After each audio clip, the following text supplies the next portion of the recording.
The entrepreneurial paradox, why Black women's business success isn't what you think it is. Good evening, everyone. Welcome to the soft girl era.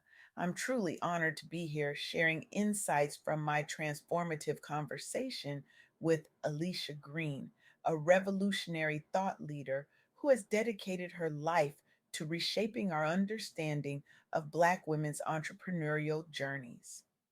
Alicia isn't just a researcher or advocate. She's a visionary who sees beyond the glossy headlines and inspirational Instagram quotes to the complex reality facing Black women in business today. Her groundbreaking work has illuminated the hidden struggles, systemic barriers, and untold stories that conventional business narratives conveniently ignore. What makes Alicia truly exceptional is her refusal to settle for surface level solutions. She's challenging entire economic systems, confronting powerful institutions, and creating pathways for economic justice that will benefit generations to come.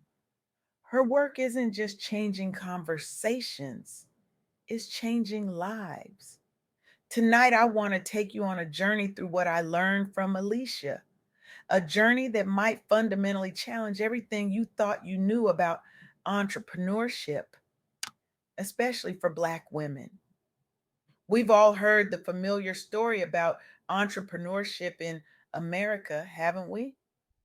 It's practically embedded in our national DNA. Anyone with a good idea, determination, and hustle can start a business. We celebrate entrepreneurs as visionaries who bravely choose the path of independence, innovation, and wealth creation. We applaud their courage to leave behind the security of employment to pursue their dreams. The narrative is seductive, inspiring, and deeply American. It's also profoundly misleading for millions of women. What if I told you that for many Black women, this narrative fundamentally misrepresents their reality? What if entrepreneurship isn't always a choice, but sometimes the only viable option for economic survival? This is the first counterintuitive insight Alicia shared with me, and it stopped me in my tracks. While we celebrate Black women as the fastest growing group of entrepreneurs in America, a statistic repeated in nearly every business publication, we rarely discuss the alarming employment vulnerability they face simultaneously. Recent data shows Black women lost 106,000 jobs in April 2025 alone, with their unemployment rate jumping to 6.1%, nearly double that of white women at just 3.3%. Let that sink in for a moment.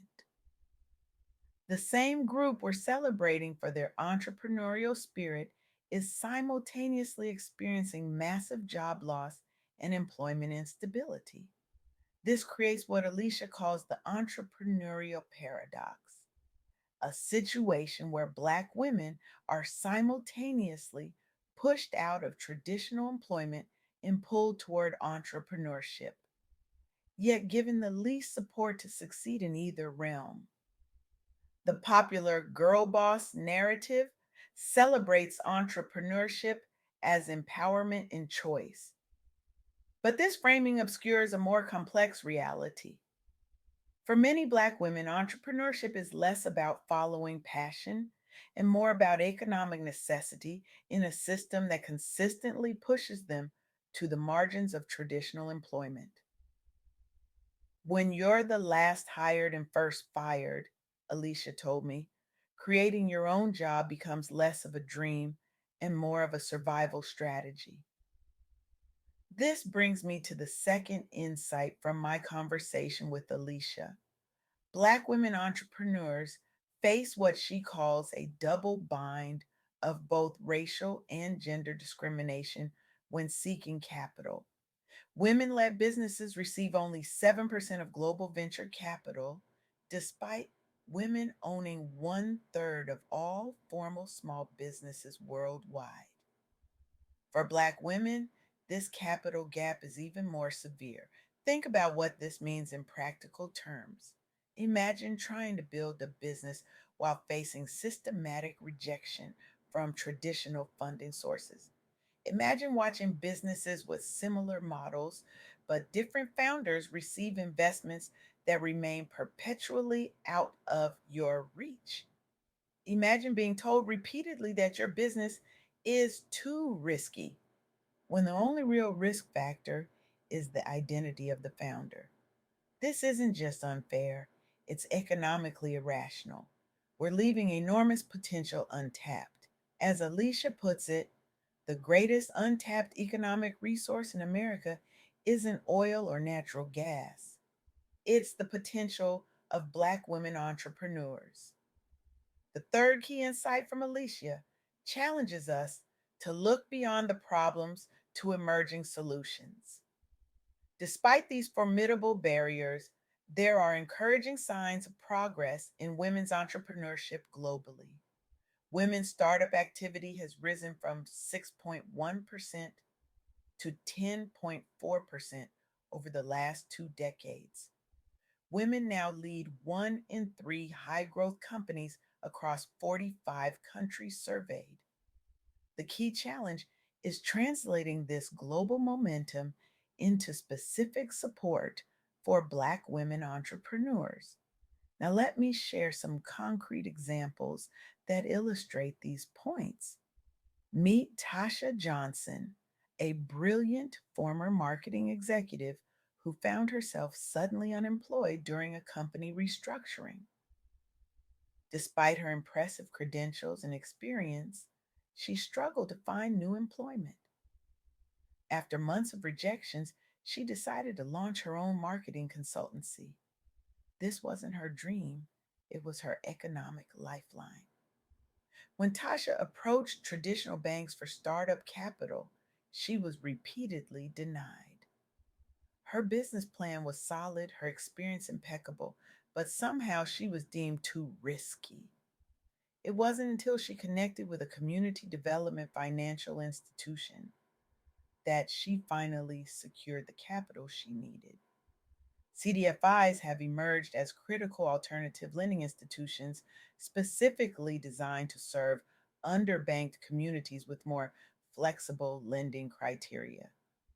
These institutions were established as part of a movement to address financial discrimination in lending practices that disproportionately affected minority communities. Alicia shared how recent analysis shows CDFIs have become crucial financial lifelines for Black women business owners who are often rejected by traditional banks. These institutions have successfully deployed millions in capital to Black women owned businesses that would otherwise have no access to funding. One CDFI in particular has created a specialized program that combines capital with intensive business development support tailored to the specific challenges Black women entrepreneurs face. The results have been remarkable. Businesses in this program have shown 40% higher survival rates than the national average for similar ventures. But CDFIs alone cannot solve the broader structural issues. This brings me to another powerful example Alicia discussed: the employment vulnerability of Black women in the current economy. The dramatic job loss of 106,000 positions for Black women in April 2025 wasn't an anomaly. It reflects a persistent pattern where Black women face last hired, first fired treatment during economic fluctuations, creating cycles of employment instability. Organizations like HBCU Money have begun tracking and highlighting these disparities to raise awareness and advocate for targeted employment policies. Their work has increased the visibility of these statistics and sparked new conversations about the intersection of race and gender in employment stability. Advocacy organizations have successfully pushed for more granular reporting of employment data by both race and gender. This increased data transparency has revealed patterns that might otherwise be obscured in aggregate employment statistics. As Alicia told me, what gets measured gets addressed. But first, we need to ensure it gets measured correctly. Consider the story of Be Peace, an organization supporting women entrepreneurs in underserved markets. Women led businesses globally receive only 7% of venture capital. And in Be Peace's 2023 portfolio, women led businesses received a median investment of just $105,000 compared to $204,000 for all businesses. Be Peace has implemented targeted programs to help women entrepreneurs overcome barriers related to mentorship, networks, and financing. While women led businesses in their portfolios secured 55% of total investment raised, the persistent gap in median funding amounts reveals ongoing challenges. The piece has also worked to address the confidence gap, with global data showing women are 20% less likely than men to feel confident in their business skills. Their programs have helped women entrepreneurs break into traditionally male dominated high growth industries by addressing both practical and psychological barriers. BPeace has created models for supporting women entrepreneurs that can be replicated elsewhere. What these examples reveal is something profound about how we think about entrepreneurship, especially for Black women. The standard narrative treats entrepreneurship as a purely individual journey, sink or swim based on your own merits. But this framing ignores the reality that entrepreneurship exists within systems that systematically advantage some and disadvantage others. As Alicia eloquently put it during our conversation, the myth of the self made entrepreneur is just that, a myth. Every successful business relies on networks, infrastructure, capital, and opportunity. The question isn't whether these supports exist, but who has access to them. This brings me to what I believe is the most important insight from my conversation with Alicia. We need to fundamentally reframe how we think about supporting Black women entrepreneurs. Instead of asking, how can we help more Black women become entrepreneurs? We should be asking, how can we transform the systems that make entrepreneurship unnecessarily difficult for Black women? Instead of celebrating entrepreneurship as the solution to employment discrimination, we should be addressing both simultaneously. Instead of telling Black women to lean in harder to overcome barriers, we should be dismantling those barriers. This reframing leads us to different solutions. It's not just about creating more entrepreneurship programs for Black women, though those are important. It's about transforming capital markets to eliminate bias. It's about creating employment stability so entrepreneurship becomes a true choice rather than a necessity. It's about recognizing that supporting Black women entrepreneurs isn't charity, it's smart economics that benefits everyone. As Maya Angelou once said, you can't really know where you're going until you know where you've been. For Black women entrepreneurs, acknowledging the historical and contemporary forces that shape their journey isn't dwelling on problems. It is the first step toward creating meaningful solutions. In the words of Audre Lorde, caring for myself is not self indulgence, it is self preservation, and that is an act of political warfare. For Black women entrepreneurs, creating businesses that sustain themselves and their communities is both economic activity and radical self preservation in a system not designed for their success. So, where do we go from here? I challenge each of you today to become part of the solution. This isn't someone else's problem, It's our collective responsibility and opportunity. If you're an investor, examine your portfolio. How many Black women led businesses have you funded? If the answer is none or few, ask yourself why and commit to changing that number. If you're a business leader, look at your hiring and promotion practices. Are you creating stable employment opportunities for Black women? Or are you part of the system pushing them into necessity entrepreneurship? If you're a consumer, where do you spend your dollars? Supporting Black women owned businesses isn't just a nice gesture, it's a powerful economic act that helps correct historical imbalances.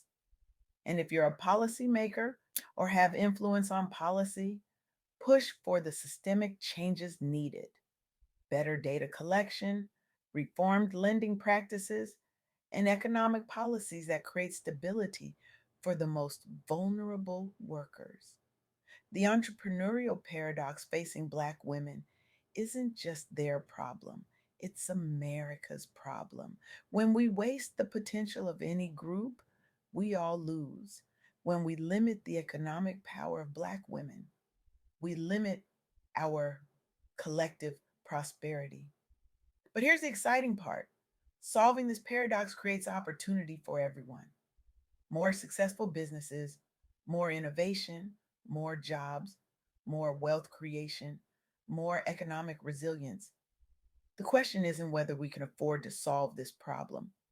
The question is, how can we afford not to? Let's move beyond celebration to transformation, beyond inspiration to action, beyond individual success stories to systemic change. Because a world where Black women can truly choose entrepreneurship rather than have it forced upon them and then succeed on fair terms isn't just better for Black women, it's better for all of us. Thank you